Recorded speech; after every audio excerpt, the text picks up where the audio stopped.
actividades económicas, en especial las actividades empresariales, sobre un sistema ya no de renta, ya no de gravar la utilidad, sino básicamente el flujo de efectivo. Es un impuesto que se paga mes a mes sobre el flujo de efectivo que va generando cada empresa o cada entidad de negocios.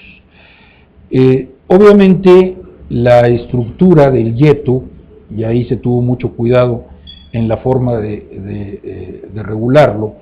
se planteó, aunque ahora ha habido críticas adversas a esta idea, pero en ese momento era lo que se necesitaba hacer, se planteó como un impuesto complementario del impuesto sobre la renta. La idea siempre fue quien, a pesar de la crisis, pague impuestos sobre la renta, no tiene por qué pagar el YETU, porque precisamente lo que estamos buscando es encontrar un impuesto de control que complemente la baja en la recaudación del impuesto sobre la renta. Pero si hay alguien que sigue pagando impuesto sobre la renta, que siga pagando impuesto sobre la renta. Ahora, cuando alguien, y ese alguien es la mayoría, no va a pagar impuesto sobre la renta por este periodo de recesión, entonces debe pagar el YETU. Pero ya no va a pagar el YETU sobre la renta o utilidad de su negocio, de su empresa o de su entidad productiva, sino lo va a pagar sobre el flujo de efectivo que vaya generando la propia actividad productiva que realice. Por eso gran parte de la discusión durante estas sesiones fue la tasa impositiva que se le debe fijar al YETU. El impuesto a la renta en números cerrados está en el 30%. Nosotros buscamos en aquella ocasión que la tasa del YETU fuera más o menos la mitad del impuesto a la renta. ¿Por qué razón? Porque si el impuesto a la renta va sobre la utilidad y el YETU sobre el flujo de efectivo, evidentemente el flujo de efectivo se da en una empresa o en una entidad de negocios antes de la utilidad. Entonces se va a gravar directamente el ingreso y no la renta, por eso se buscó una tasa promedio frente a la del impuesto a la renta y se quedó en un 16%. Entonces, aquí vemos el enfoque que le dimos en México a este impuesto de control, precisamente para evitar el que se desplomara la recaudación del impuesto a la renta y se desplomara el ingreso, el financiamiento del gasto público y la capacidad del gobierno de atender los servicios y las necesidades de la población. En general, el efecto del YETU fue favorable. Las cifras de la misma Subsecretaría de Ingresos de 2008 a 2011 nos muestran la importancia de haber tomado esta medida, la importancia de haber recurrido a este impuesto de control como un elemento de salvación económica frente a una delicada crisis económica.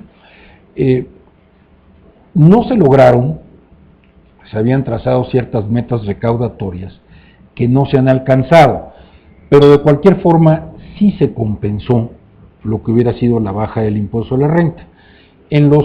ejercicios, en esas corridas de números que hacen los especialistas y que sí se hicieron en la Subsecretaría de Ingresos, se advirtió cuál hubiera sido el efecto de la recaudación si se hubiera dejado el impuesto a la renta. Habría sido catastrófico para el país. Si entre 2008 y 2011 hubiera recaudado el gobierno federal únicamente el impuesto a la renta, probablemente el déficit en las finanzas públicas sería actualmente sumamente elevado. Hubiera traído muchos problemas sociales,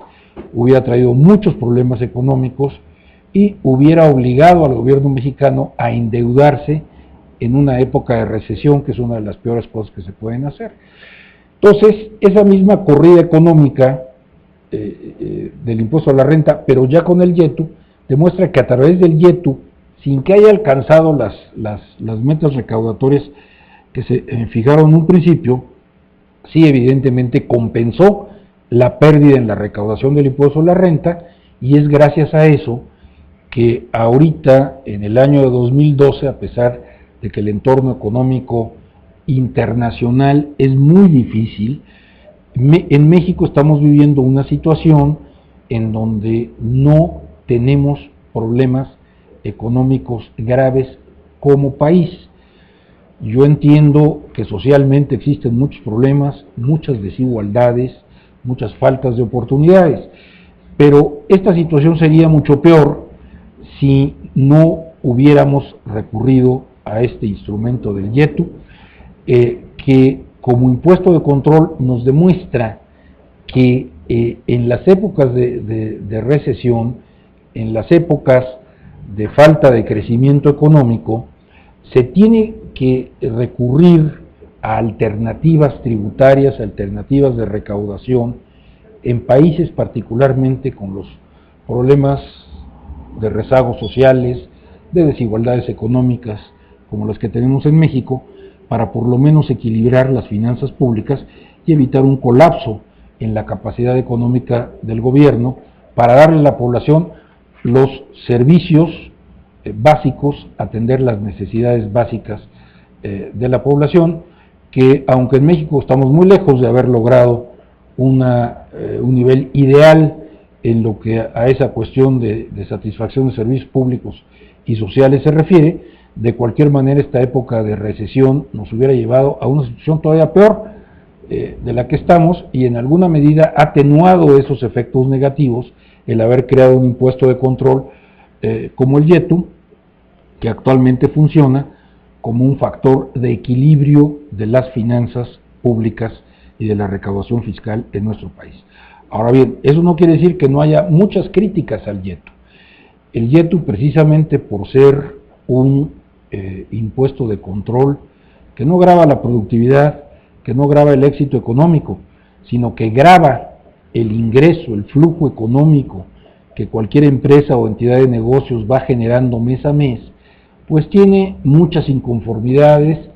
tiene muchas críticas de quienes resultan obligados a pagarlo, pero definitivamente no había otra alternativa. Las críticas que se le han hecho son fundamentalmente quienes los tienen que pagar, pero no toman en cuenta que sin ese impuesto al flujo de efectivo, sin ese impuesto de control, el desplome en la recaudación del impuesto a la renta en los últimos 3 años habría sido terrible y le habría generado al país graves problemas de carácter social. Ahora estamos en época de elecciones y ya salieron por ahí algunas propuestas de eliminar el YETU, críticas muy acerbas en su contra, pero la verdad es que no se pueden manejar las finanzas públicas de un país, no se puede manejar la recaudación fiscal con posicionamientos político-electorales. El YETU no depende, como cualquier otro impuesto de control, no depende de los posicionamientos políticos o de que si tal o cual partido gana las elecciones.